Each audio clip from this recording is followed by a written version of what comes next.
And welcome everybody to our monthly Meet Us in the Garden for May. I'm going to talk a little bit about lawn care. I could probably spend 4 hours talking about this. We're going to try to squeeze it in 45 minutes. So I don't know, how would you describe a good lawn? When I thought about this, what people in the audience might say, I thought, well, everyone's going to really say maybe a dark green color, a fine texture, no coarse grasses in it. Some people like to walk barefoot in it, so they want it nice and soft. Most people consider a good lawn uniform in height, and they don't like to see, a grass poking up here and there or weeds.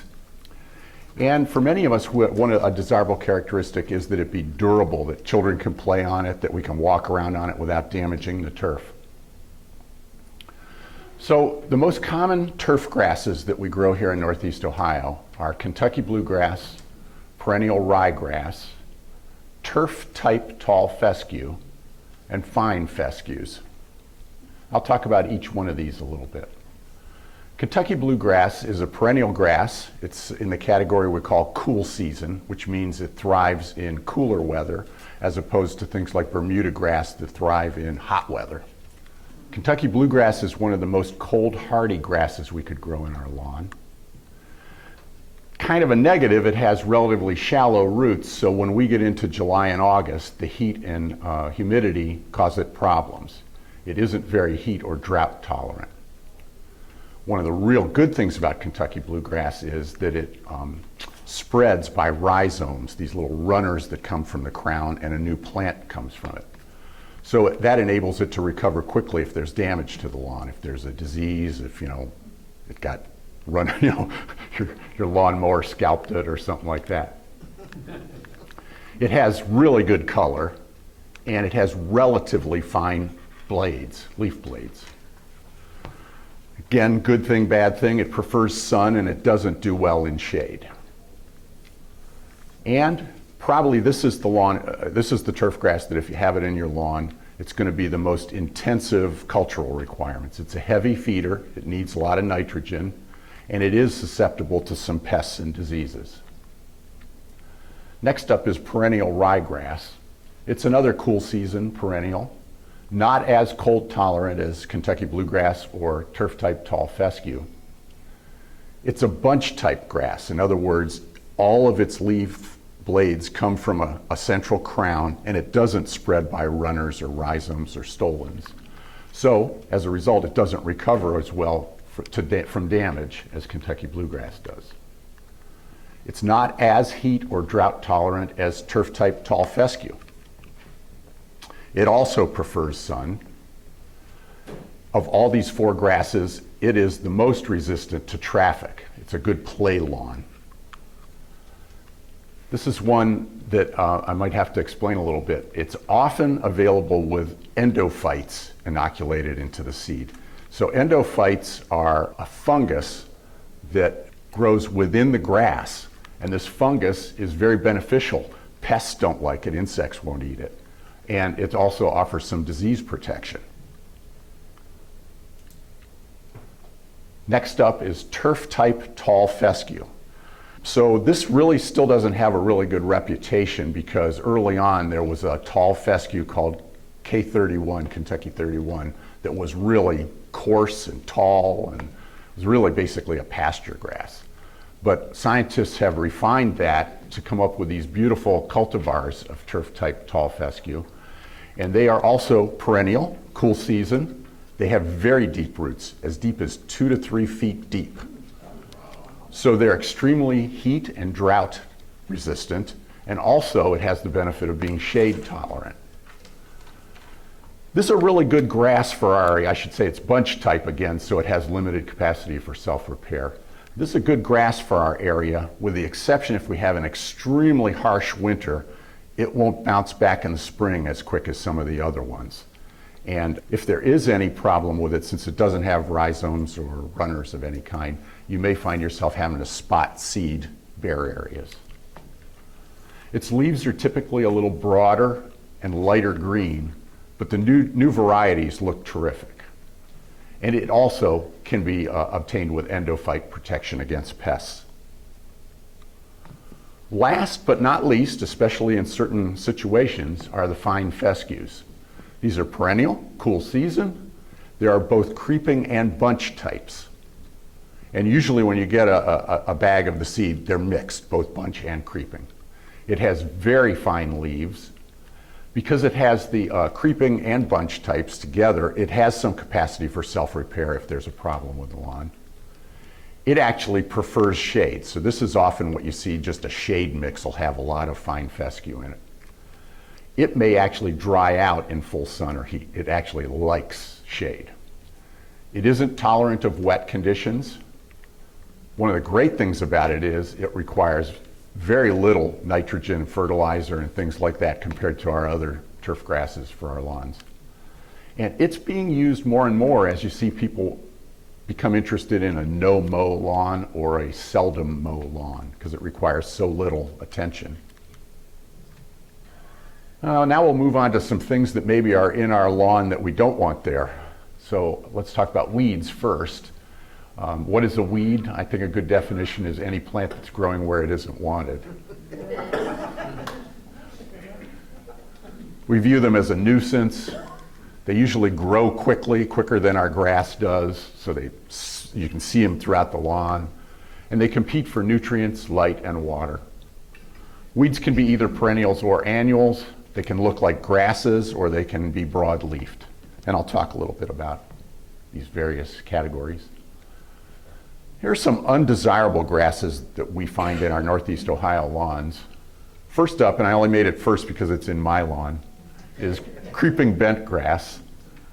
You may know this as the grass that grows on greens on a golf course. It's just gorgeous when it's highly maintained. By highly maintained, I mean a golf course mows its green every day. And they keep it a quarter inch or shorter. It's very fine texture. It requires a lot of fertilizer and it needs sun. It won't thrive in shade. To look good, you have to mow it that short. And if you looked at it in my lawn, it's the same length as the rest of my lawn. It just looks like these little feathery pillows everywhere, and it's a little bit of an off color. Next is another one that's in my lawn, rough-stalk bluegrass. So we've talked about Kentucky bluegrass. This is a cousin of it. And because it's so closely related, anything you might try to use to kill rough-stalk bluegrass will also kill your Kentucky bluegrass. So it's almost impossible to get rid of, short of starting over, round up and start over. What's wrong with it? Well, this time of year, it's kind of a yellowish green, a pale green. Yellow is too strong a word, but it stands out among everything else. You'll see patches that look an off color. It prefers wet, shady sites, and it does really poorly in the heat of summer. In fact, many times in the heat of summer, it'll just die out and you'll have brown areas in your lawn if you have a substantial amount of rough stalk growing in it. I say die out, it actually goes dormant, so it'll come back next year. It's a perennial. Annual bluegrass, which I just got a look at this morning from one of our attendees who brought in a sample. It's annual, yes, it does die out. The trouble is, while it's alive, it sows seeds prolifically, and you may see it in your lawn. Well, you probably saw it in April if you have it. It's still there now. It's little clumps. They're a little paler green, and they have these feathery seed heads. And they'll die out by the end of May, but they will have done their damage, and all the seeds will be in the lawn for next year's crop. Now we'll talk about some things that, these are a little easier to control. Those first three are very difficult to control. Crabgrass, many of you probably know, the best way to control crabgrass is to use a pre-emergent in the spring before the seeds germinate. It's an annual, so what we have this year will die out with the frost in the fall, but by then it will have sown seeds that germinate in usually April 15th in our area. The trigger for this, I don't see it here, I might have it in a later slide. It germinates around the same time that forsythia is blooming. You want to control it before it germinates. So within a week or so, when you first see the forsythia is blooming, that's the time to get your pre-emergent down. If you think you have crabgrass today, You probably don't, because it has only just germinated and its leaves would be, really tiny, if at all. So a lot of people see these coarse grasses in their lawn and think, oh, I've got crabgrass. Probably not at this time of year. It will really start to go wild in the heat of the summer. Nimblewill is another one. I haven't seen this here, but I've heard people that complain about it. It resembles bent grass or Bermuda grass. It grows on like a runner, a stem with little grass plants growing off of it. So it can spread. The downside of that is it doesn't look like the rest of your lawn, so it's going to spoil that attribute of looking uniform. And then worse, it's perennial, but in the fall, the frost will kill the stems and leaves. It'll leave the crown and the roots alive, but then in the spring, you'll have brown areas where it may have taken hold. It takes a while to green up in the spring. This last one I mentioned because I think a lot of us have a problem with this. It's not technically a grass. Sedge is different than a grass, but you've probably seen it in lawns too, and usually in a wet area, you'll see these really coarse blades of yellowish green, I'll call it grass even though it's not, poking up, and if you try to grab them, they'll pull out, but usually there's a little nut or a rhizome in the ground that you've left behind, and it'll stay there. It's coarse, it grows fast, you mow today, by Tuesday you'll see that poking up 2 inches above the rest of your lawn. And as I said, it spreads underground. Okay, so those are the grassy weeds, at least some of them. There are many more. Let's move on to talk about some broadleaf weeds. And most of us know, this list isn't a surprise to most of us. Dandelions, the yellow flowers that we see right now, they're going crazy right now. Clover, both dandelions and clover are perennials. They will come back next year. A new problem, new as in the last 5 or 10 years up here, is a weed called hairy bittercress. And we didn't used to have this. A lot of people are saying this is due to climate change and warmer conditions here. It used to be a problem in the south, and now it's moved up into our area. I say it's an annual, but it's even worse than I described the annual bluegrass. It pops up in the earliest spring. It has a little rosette of leaves, and then a flower stalk that comes up. The flowers will last a few days, and then it'll set seed. And then all you have to do is touch it, or the wind blow, and it shoots the seeds 10 feet. So it can be, and so those seeds will actually germinate over the summer, and you get a second crop of it in the fall.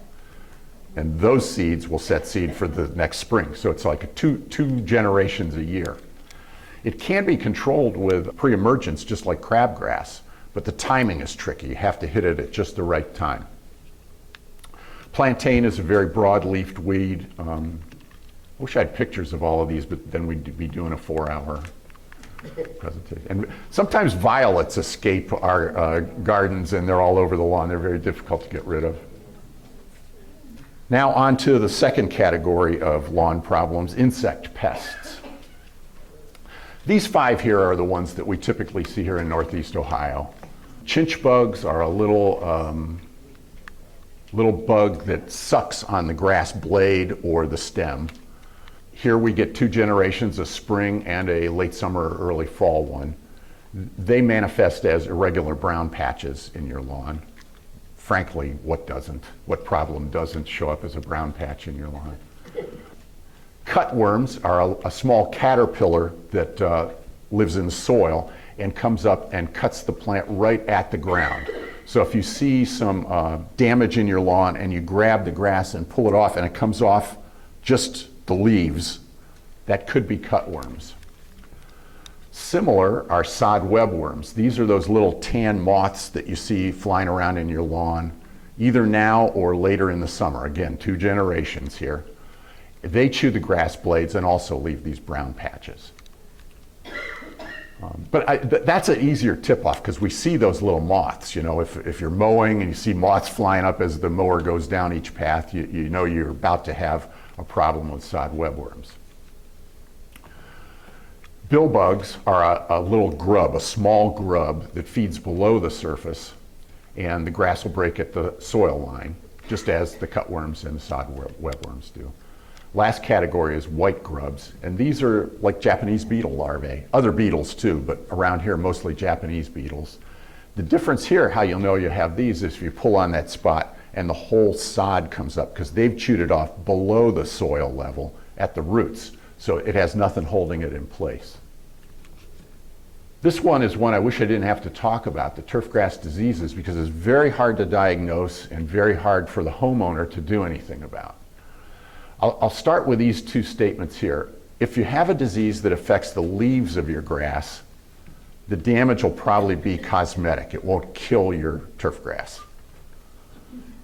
If you have a disease that affects the crown or the roots, and they're much less common, that could kill the plant. They're tricky to diagnose. We have a little thing here that I got at a seminar that we'll pass around. It's from a chemical company, Syngenta, who sells their products to the golf course industry to treat lawn diseases. So it gives some diagnosis, but if you look at a couple of them, you go, well, I can't really see the difference between this and the last one. I would say if you think you have a disease, a fungus disease, maybe grab a sample, roots and all if possible, and give it to us, the Master Gardeners, at Helpline. You could do that at, it's in Paynesville on the Square. Okay, so really the best thing is to prevent these turfgrass diseases. They're very hard to treat once they've infested your lawn. And the cultural management that's recommended is to mow at the proper height, which for most of us means higher than we're mowing right now. Avoid watering light and frequently. It's better to do a deeper, less frequent watering because the wet grass is a perfect environment for the disease to flourish. This is a tricky one to give you advice on. You want to fertilize, but you don't want to fertilize too little. You don't want to fertilize too much because depending on what the fungus disease is, one can thrive in an atmosphere where there isn't enough fertilizer, and another can thrive where there's too much fertilizer. This is some advice that I think is just general good advice, cultural management, and that is to control the thatch layer. Thatch layer is between the growing part of your grass plant and the roots, the soil.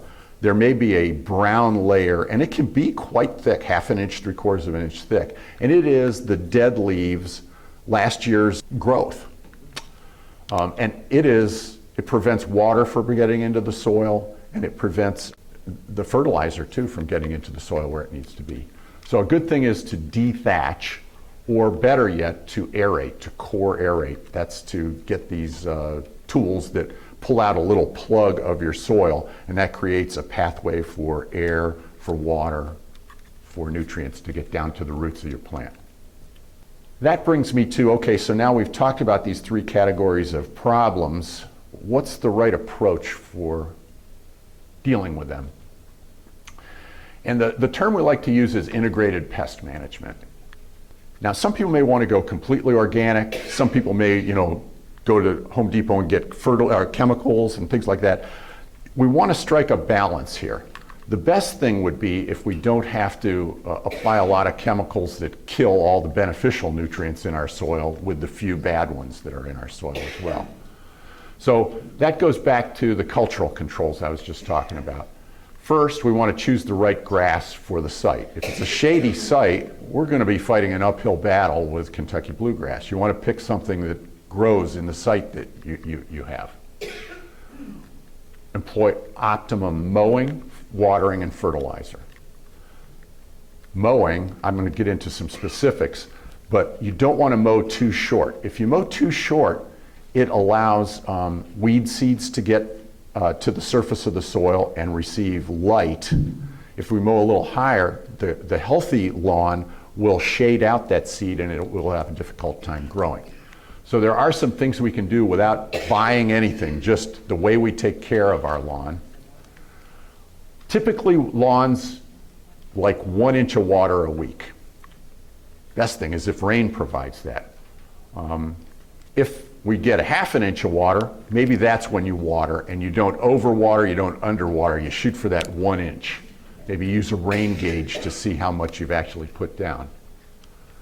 Fertilizer, The different grasses have different fertilizer requirements. Kentucky bluegrass being the most demanding, and the fine fescues, and to some extent the turf-type tall fescues, requiring less fertilizer.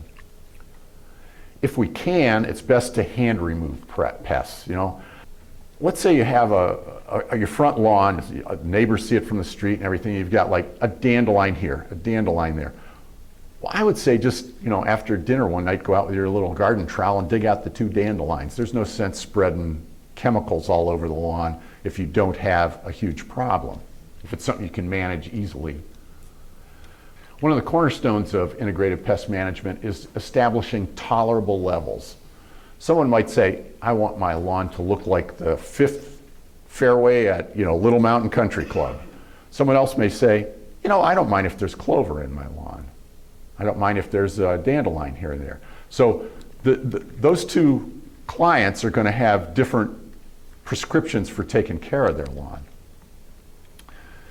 If you have pests, then rather than just applying a broad spectrum of kill everything, it's best to scout and identify what kind of pest and the extent of the pest, whether we're talking about insects or weeds or whatever.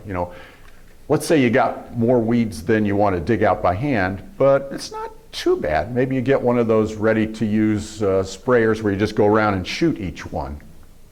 Then, 95% of your lawn doesn't have these chemicals in it. All right, so after cultural controls, let's say we still have some problems that need to be addressed. The next most benign way of dealing with them is biological controls. Can we find natural enemies to the pests we're trying to get rid of? I mentioned when I was talking about the 2 types of grass, perennial ryegrass and turf-type tall fescue, that you can get seeds that have within them an endophyte, which is a natural enemy of some of the things we're trying to get rid of out of our lawn. BT is a good natural enemy, but it's very specific. BT it's a bacterium called Bacillus thuringiensis. And I don't think you can get it at like Home Depot, but you can get it online, and it's very benign to everything except the specific pest you're trying to get rid of. So for example, let's say you have sod webworms in your lawn. That's a caterpillar. There's a type of BT, a strain, that is lethal to caterpillars and doesn't affect any of the other bugs in your lawn. Won't affect earthworms, won't affect any of that kind of stuff. Has no effects on birds, so if a bird ate something. Very benign, but also laser specific to a particular pest. Beneficial nematodes is another category, also very difficult to find. These are tiny microscopic flatworms that also prey on some of the bad guys in our lawn that we want to get rid of. Failing all of those things, pesticides, chemical controls, is the next level that we would go to.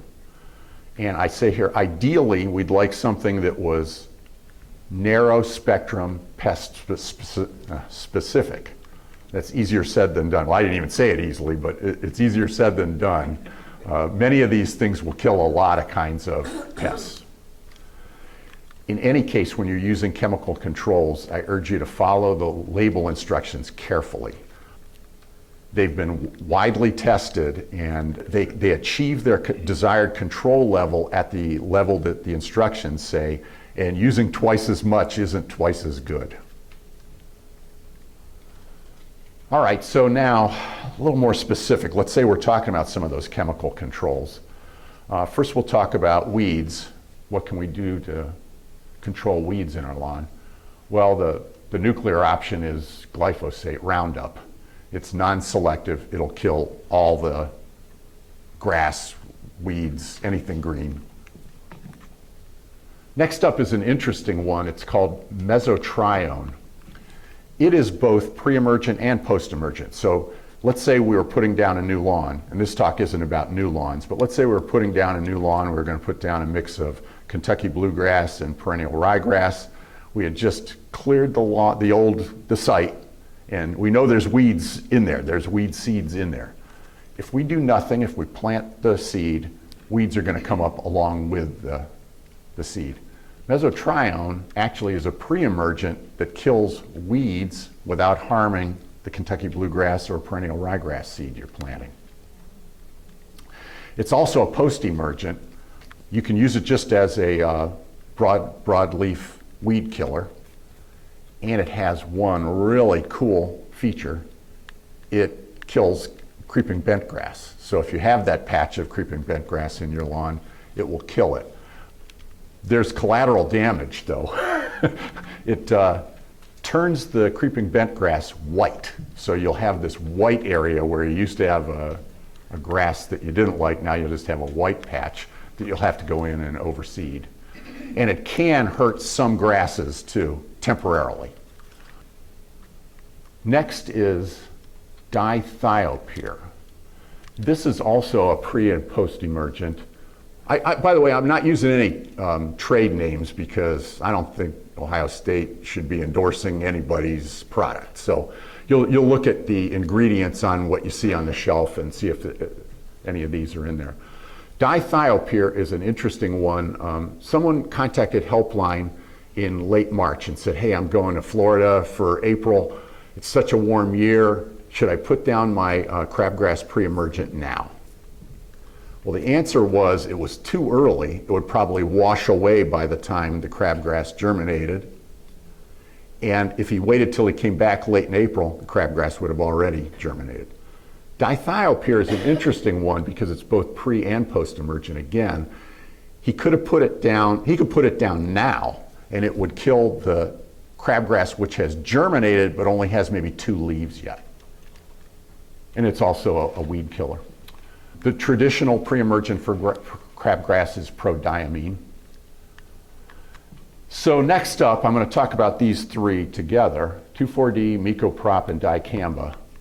I read somewhere that these 3 developed in the late 1940s, early 1950s, were the genesis of our obsession with weed-free lawns.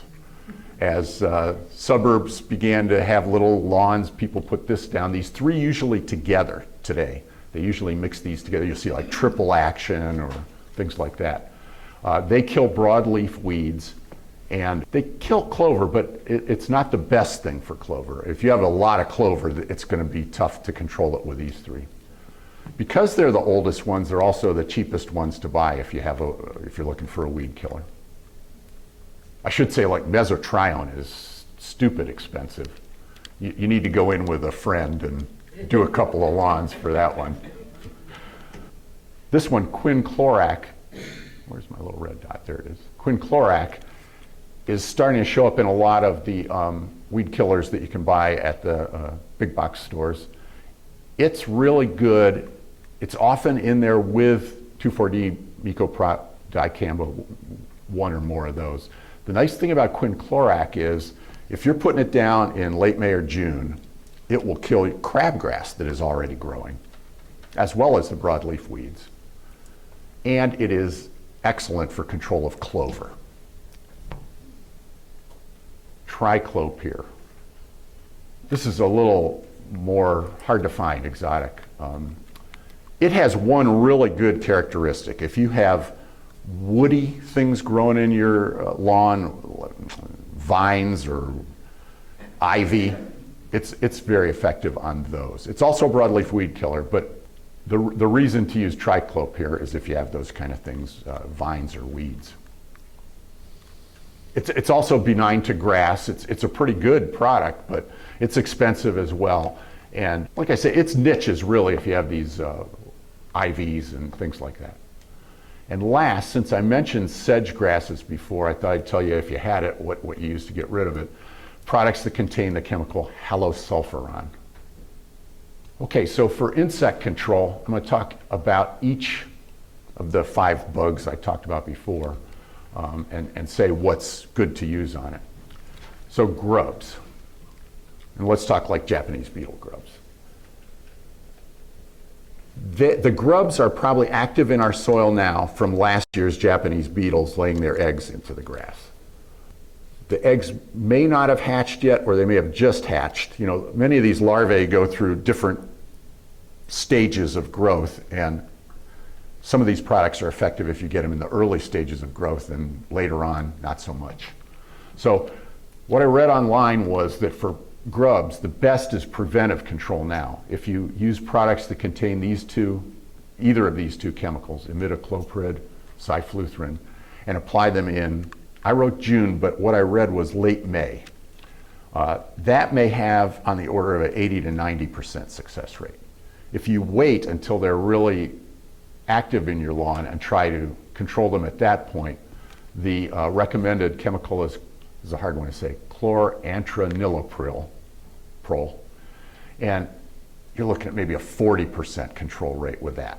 So it's best to hit these when they're, and I'll go back to that integrated pest management. You may have grubs in your lawn and never notice any damage, because if they're there in a small population, live and let live if they aren't ruining the appearance of your lawn. Next is sod webworms. This is the one again that's like the little lawn moths. 2 generations a year of this. I haven't seen any moths yet, but I bet I have some of these in my lawn because I had moths last fall. This is the BT, Bacillus thuringiensis, and there's a specific strain called Kerstaki that is the laser-specific one for caterpillars. Beneficial nematodes are another good product, expensive and tricky. They come, you basically, if you get them online, you have to apply them like within a day. They're living little bugs that you gotta spray onto your lawn. There's an interesting product called, well, it's not called this, it is Spinosad. And it was, the story behind this is it was one of those serendipitous things where someone noticed things were growing, no insects. And they isolated the chemical. It was a naturally occurring chemical, and now they can sell it for use in lawns.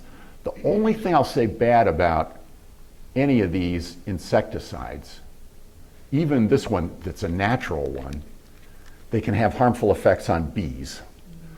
So if you have like clover blooming in your lawn, bees on it, and you spray this stuff, most of them are lethal to bees. I shouldn't say that so broadly. This one, chlorantraniliprole, is identified by the EPA as a reduced risk. They still recommend that you apply it at night after bees may have left the area. I think the other thing you want to think about, life is complicated, right? If you're worried about caterpillar type things like the webworm, and you want to encourage monarch butterflies by growing milkweed, the same stuff that kills the sod webworm will kill the monarch butterfly caterpillars. So either don't spray near it or avoid any overspray getting into those areas. The chemicals that you'll see over and over for most of these is this bifenthrin or things that end in that enthrin. They are synthetic chemicals that mimic the pyrethrin that was originally identified from, what is it? Is it not carnations? It's some flower that has an effect of killing bugs. And so chemists have figured out ways to make it stronger and all that. So again, bifenthrin, you'll see it's a pretty useful one. It'll come up on the list for every one of these insects we want to control. And when you go to the store looking for a lawn insecticide, chances are it will contain either one of these, permethrin, bifenthrin. So that's it. Chinch bugs are the other one. I wish I had more time to put in pictures of everything. That's a chinch bug. Oh, that's a bill bug. I'm sorry, that's a bill bug. He's got the long snout. And last is cutworms. This is also susceptible to BT and bifenthrin. Spinosad. I've used Spinosad in my vegetable garden. You can use it up to the day of harvest on most things. It's very benign to higher animals. All right, the third category of pests is turfgrass fungicides. So the big point I want to make here is it's important to identify what kind of disease is affecting your lawn. It's also extremely difficult to do. How determined you are, I mean, you can actually send your grass to Ohio State and they'll look at it that day. I mean, this is for a fee. But That's the best way to identify what it is. We'll try our best on Helpline. The problem is there isn't a broad spectrum chemical you can apply to your lawn that's a cure-all for any kind of disease you have. There are probably 2 or 3, and if it works on this fungus, it may not work at all on this one. And if you misidentify, or if you don't apply it properly, these fungus disease organisms are quick to adapt to the chemicals and may become resistant to that chemical in the future. So I would say if you have turfgrass diseases, give a quick check with us and we'll see if we can give you some advice.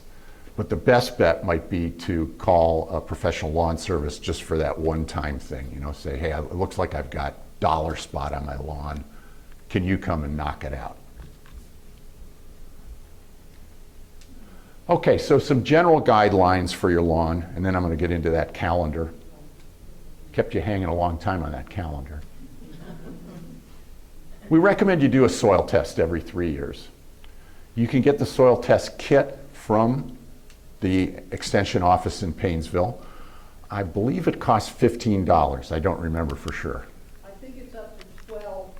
12? Yeah, it was 10. And Okay. now it's up to 12. And then you'll have to pay to mail it to Penn State is who we use for that one. I think there's an alternative one, but we usually use the Penn State lab. It'll come back and tell you the pH of your soil, so whether it needs lime. It will also tell you how much NPK, we say nitrogen, phosphorus, potassium. And it will give you recommendations for how much to add to amend it. So like I did it this year, my pH was okay, so I didn't have to add any lime. Getting ahead of myself a little, but my soil after 8 years is deficient in phosphorus. Your lawn always needs nitrogen. They don't give you any advice on that. They just say, you know, follow bag directions on that. But phosphorus, if you go to the store, you'll have a hard time finding lawn fertilizer that contains any phosphorus, the P, the middle number. You know, if it's, like you used to talk about 5, 10, 5, the 10 was the phosphorus. And the reason is it's associated with the harmful algal blooms in the lake. Believe me, homeowners putting fertilizer on their lawn isn't the reason we have harmful algal blooms, but to be good citizens, Scott's and all those companies have taken the phosphorus out completely. I'll come back to that. Do a soil test every 3 years. Mow, you want to make sure you have a sharp blade because a dull blade will tear the edge of the grass. You'll see like all your grass blades have a brown edge. And that's open to disease and things like that. Also, it just doesn't look really good. I said before, most of us mow too short. We should mow high and mow often enough that we're never cutting off more than 1/3 of the leaf. If you take off more than that, if you take a half or 3/4 of the leaf off, you're really stressing the plant. It's going to have a hard time coming back from that mowing. Water deep and less frequently. 1 inch a week. Hey, you know, not everybody really feels crazy about it enough to have their lawn beautiful, verdant green in July and August. Our grass wants to go dormant in July and August, and there's nothing wrong with just letting it do that. It'll come right back when the rain comes and the cooler weather comes. Your lawn isn't dead when it turns brown like that in July and August. Fertilizing. This is going to depend a little bit on what kind of grass you grow. Well, once you get your soil test, follow its recommendations for lime, that is if you have a low pH, and for NPK. If you need to add phosphorus to your lawn, you can find it in starter fertilizers. So if you go to the section of the store where they have bags of fertilizer and you see one that says starter fertilizer, it will usually have a high middle number, and that's because the baby grass, the new grass that you've seeded, needs that. So that's the trick. You can't find it in the regular, you know, Scott's 4-season, all that kind of stuff. It has no phosphorus in it. But if your analysis says you're deficient in phosphorus, that's one place to find it. Of course, there are also organic sources. I don't know them offhand, but you know, you could start looking for organic sources. As far as fertilizing is concerned, if you're only going to do one fertilization a year, make it your late fall one, the one that's in October. If you're growing something like Kentucky bluegrass, that isn't going to cut it. You're going to really need to fertilize more often, at least fall and spring, and probably fall, spring, summer, and early fall, 4 times for Kentucky bluegrass. Another great recommendation is when you mow to use a mulching mower to mulch your clippings. The clippings that you drop back into the lawn reduce the nitrogen demand by 1/3. So it saves you like one of those feedings. Insect control. My advice is to have a tolerance for this category. If you start seeing damage, scout, try to determine what kind of insect it is and try to go after it without, nuking the whole lawn. Treat minimally and specifically. Disease control, I talked about it before. Leaf diseases are unattractive, but they're not usually fatal. And the advice is to rake them hard to get that stuff off.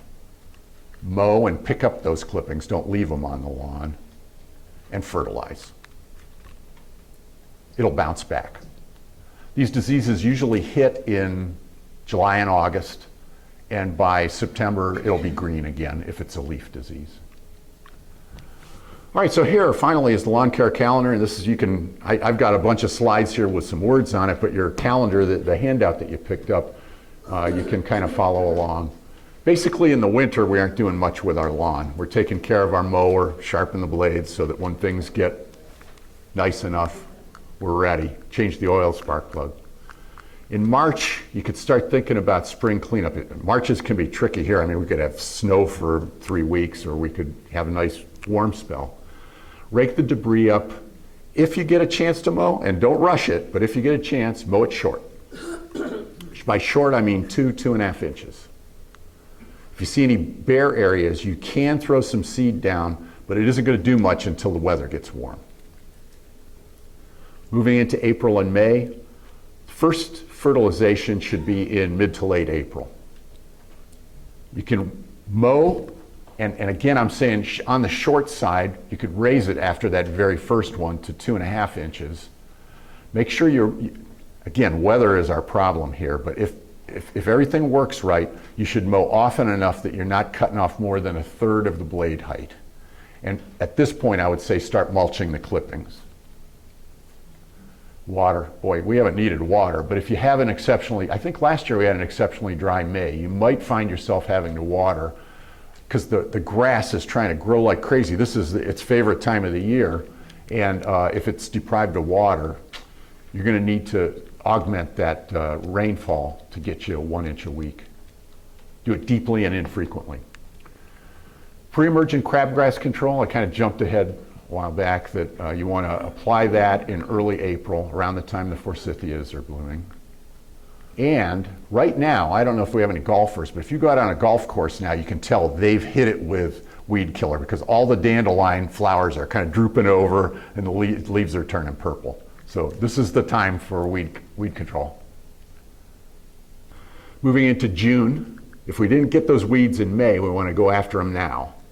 You don't want to wait until like July because by then, the conditions really aren't good. You'll see a lot of them will say don't apply when it's above 90 degrees and things like that. Crabgrass control. If we didn't hit it with the post-emergent, make sure that your broadleaf weed control if we didn't hit it with the pre-emergent, make sure you have a post-emergent now. You want to catch it before it gets bigger than like 1 inch, and that's why June is a good time. You'll notice, if you're observant, you'll notice that it's not until late July and into August that it really starts looking like a crab, getting really wide and spreading out. By then, it's going to be hard to eradicate. Getting warmer out, this is when we start raising the blades, I'd say to 3 inches. And again, if you can, keep that water at 1 inch a week. Disease.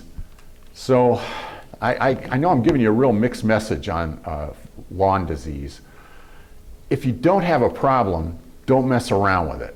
If you've had a problem, like if you had a problem last year with a lot of dollar spot, for example. I keep using that because my lawn had dollar spot last year. You might want to hit it with a fungicide labeled for dollar spot in June before it happens again, because that disease has stayed in the soil. It'll come back the next year. This is where I said, though, if you do use a fungicide, make sure you aren't using the same chemical year after year after year, or else the disease will, the organism will develop a resistance to it. Insects. This is another one where I say I think you want to just do mostly scouting. If you have a problem, control it as specifically as you can. In July, we raise the blades again. This is when it's getting really hot. 3.5 inches is what we want. Water or allow it to go dormant. If you don't have a problem with your lawn looking brown in the summer, it's a very natural thing. There's nothing wrong with the lawn going brown. If you water, I should have said this before, it's best to do it in the morning for 2 reasons. One, it's not very hot yet and you don't waste a lot of water to evaporation.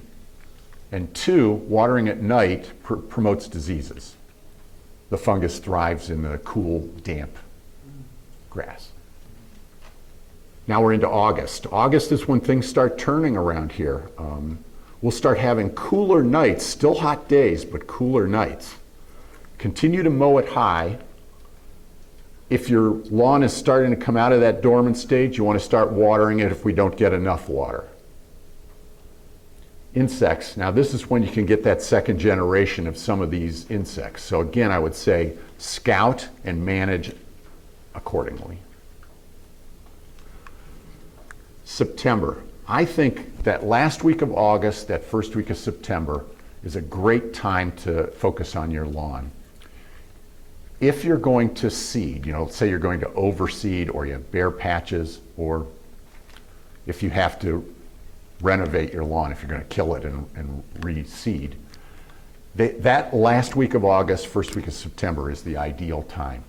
You'll see a lot of lawn care services doing it right into October. That's just because they have a lot of clients. Really, the best time is in late August, early September.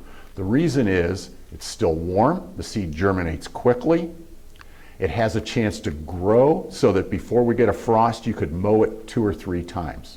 If you seed as late as October 1st, you may not get a mowing in. It may germinate, but it'll be this big, and it'll have a hard time going through the winter, too. Core aeration, again, if you use golf courses as your signal, this is when they aerate in September. They're aerating now, too. Now it's getting a little cooler, so let's start lowering those mower blades 1/2 inch at a time. Go down to 3 inches, maybe 2.5 by the end of the season.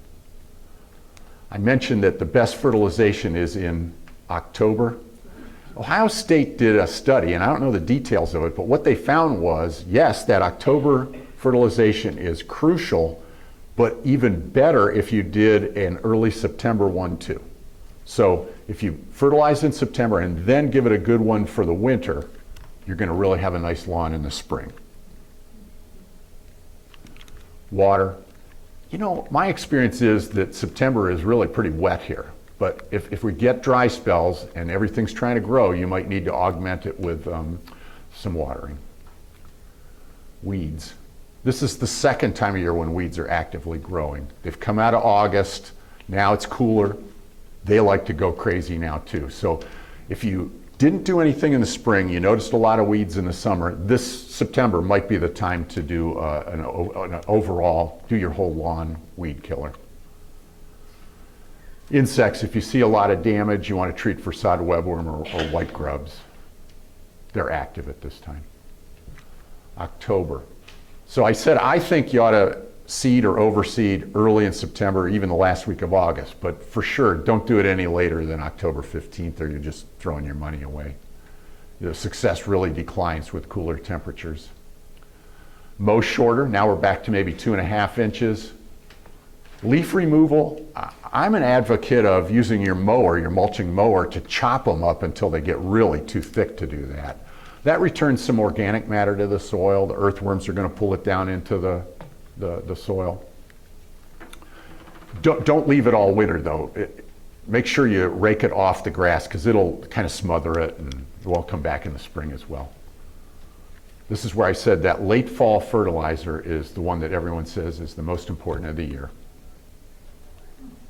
Depending on the weather, you might get one last mowing in November. If you haven't applied that late fall fertilizer, try to do it in the earliest part of November, but no later than November 15th.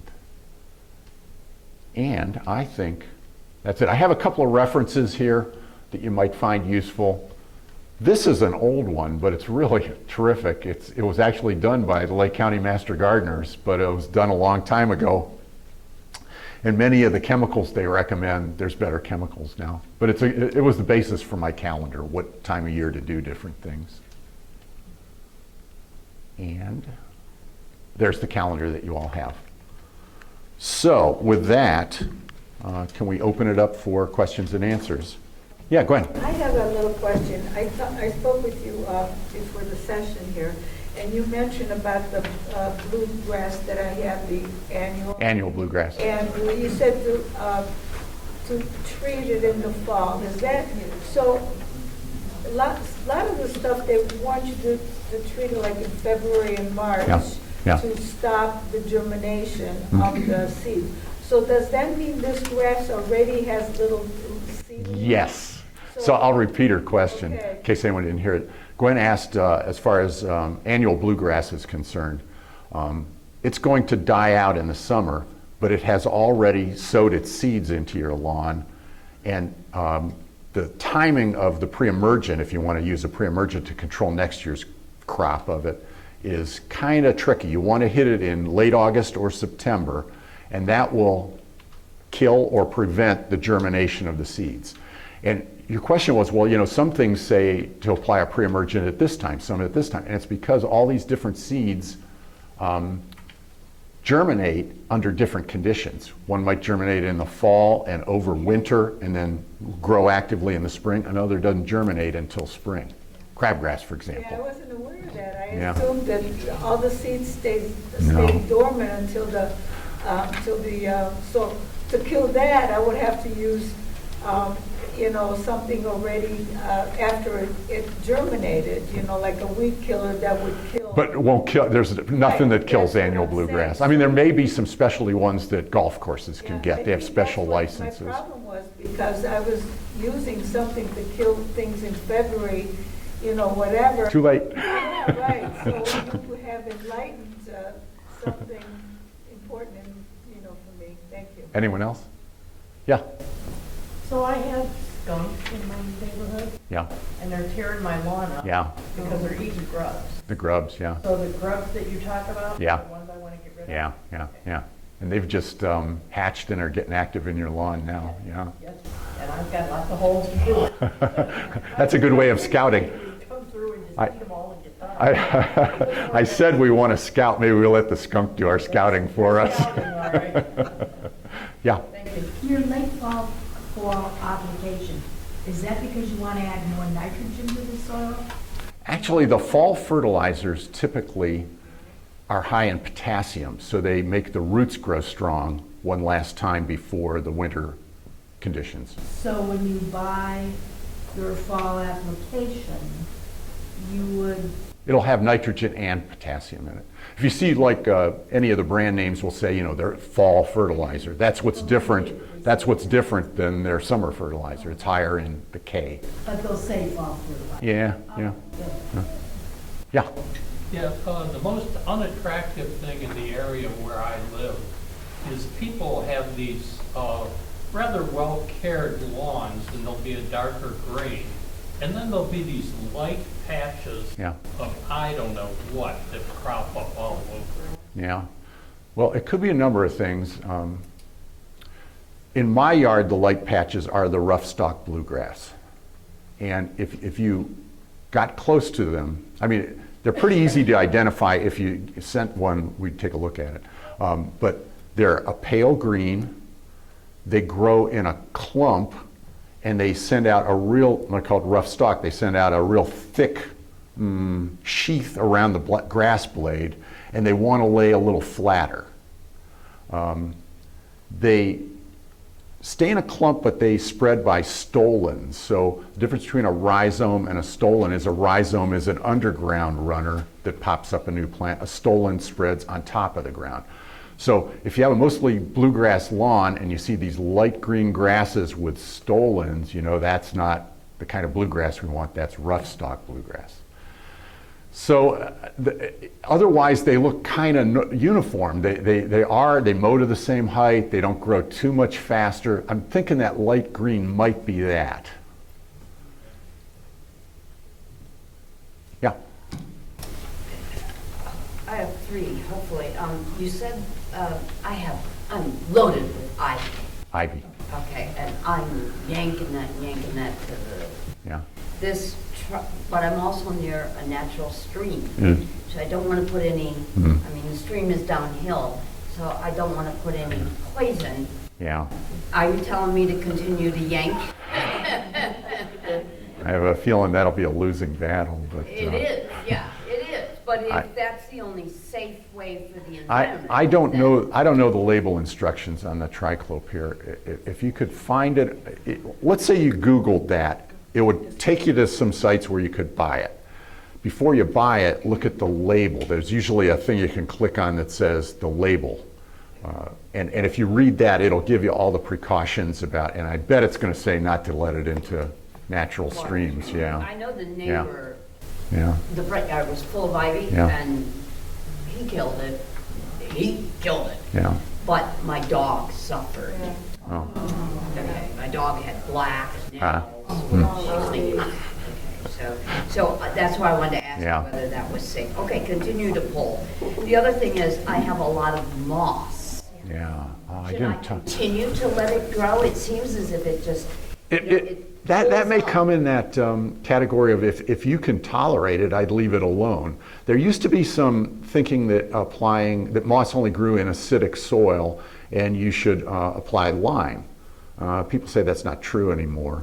It still might be worth a try because lime is pretty benign. You know, just throw a dusting of lime on it and I see mean, if I that'll. don't mind the moss. I'd leave it It's alone nice, then. It's also but- because it's shady, probably. Yes, definitely, but I didn't know whether it was healthy or not to leave it. I don't see a problem. Okay, fine. One more thing. Yeah. Two, gnats. I didn't hear you address gnats. No, I They're driving didn't. me nuts. Well, they may drive you nuts, but they don't hurt the lawn, so I didn't say anything about it. They're in my eyes, okay, my nose, my ears, okay. I don't know what to do about gnats. Fine, fine. Continue to pull the ivy and deal with the gnats. Okay, one more thing, all right? I have a trail that goes right through the middle of my lawn, down the cliff and into the stream of deer. Is there any natural way other than what I'm doing with the Gardener's Supply video that I saw with chicken wire and putting that? Is there? Well, I've tried. So right behind our house is a street called Deer Run Trail, so I feel your pain. But what I've noticed over the years is that if you apply those deer repellents early in the year, they don't get in the habit of browsing your path. You know what I mean? They might find another place and just avoid yours. So I've always used these things that contain like oil from thyme, oil from mint. They're apparently things, yeah, I know, it's not air, it won't be perfect, but Yeah. if you get early in the year before they establish their feeding patterns, you have a chance of them choosing someone else's yard to feed in. Yeah, unfortunately, there's Yeah. nobody near me, but Yeah. I've used, like I mix hot pepper and garlic. I've heard of that too, yeah. Egg. Rotten egg. Yeah, well, I try not to rotten egg because I Yeah. don't want to smell it. Safety stuff, but I've also heard peppermint oil. A lot of these minty kind of oils, I yeah. put all that hot, Yeah. that stinky stuff. Deer don't like stinky stuff. Yeah. So, but you can't. Does use it work? something- Well, they haven't eaten all of my lilies yet. They're working on it, but. No, I really think the key is doing it when they're starting to establish their feeding patterns in the spring and they just leave you off But you have the to- buffet. You have to trade that up. If Yeah. you use this year, then you have to do something else next year. Yeah. Because they kind of go, oh, well, that's not gonna bother me, so Yeah. I'll, Yeah. I've used a similar spray, and I make them big tubs, and I even spray my neighbors. And I do put an egg, the Yeah. instructions, but the egg is supposed to be, it sticks, you know, it Yeah. makes it stay. It's not the rotten, maybe Yeah.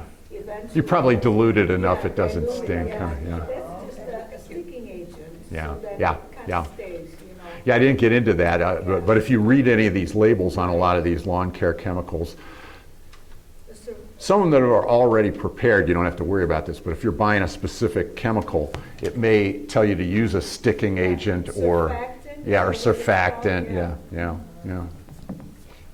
Grub control. Yeah. Put on a grub control, whether I have a grub or see a grub. Yeah, Is that okay? well, it's killing everything.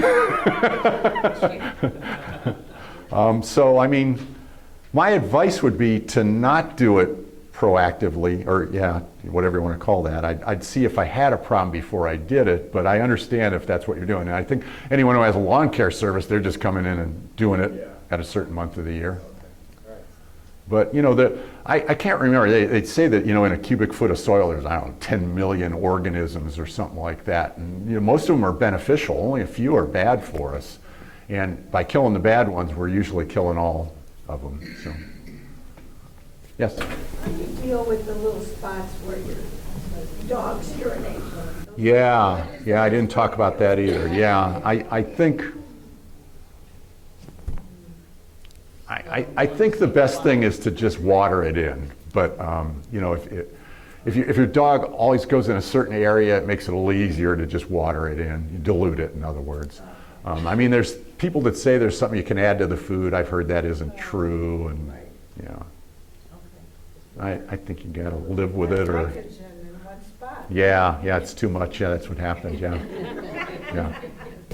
I miss seeding bare areas in March, so I should wait till late August or early September. So this is one where you get 18 different opinions. I mean, grass is going to seed now. So what do you think? I'm guessing it's going to germinate in a couple of weeks. But the conditions aren't ideal, so you might have to wait a little longer because it's still cool nights and stuff like that. Grass likes to grow when it's in the 70s and 80, maybe up to 80. But I would throw it down now and just put a little topsoil or something on top. You know the way you should do it, you shouldn't bury it. You should maybe put some topsoil down, seed into it, and then just take your rake and just gently rake it so it makes good contact with the soil. Yeah. Yeah. So mint plants have taken over my entire backyard. Yeah. Can you recommend something safe enough to kill them? Yeah, I think that triclopyr is the one you want to use for that. Although you could look at less exotic chemicals and see if they're labeled for that. You know when you go in the store and it has that label you can peel open and it just unfolds. One of those panels will tell you what it controls, and it may say mint on it on some of it. I wouldn't be, maybe quinclorac, which is a pretty common one, might control that. So it's safe enough so that after like a couple months I can plant vegetables? I'd be a little nervous about that. Yeah, if you're planting something you're going to eat, you know. If you're going to plant grass, yeah. Party. Invite all your friends up, where was it at? Invite all your friends over. You have to go pull them by hand and then you'll provide you. Anybody else? And thank you for coming. Thanks, everyone.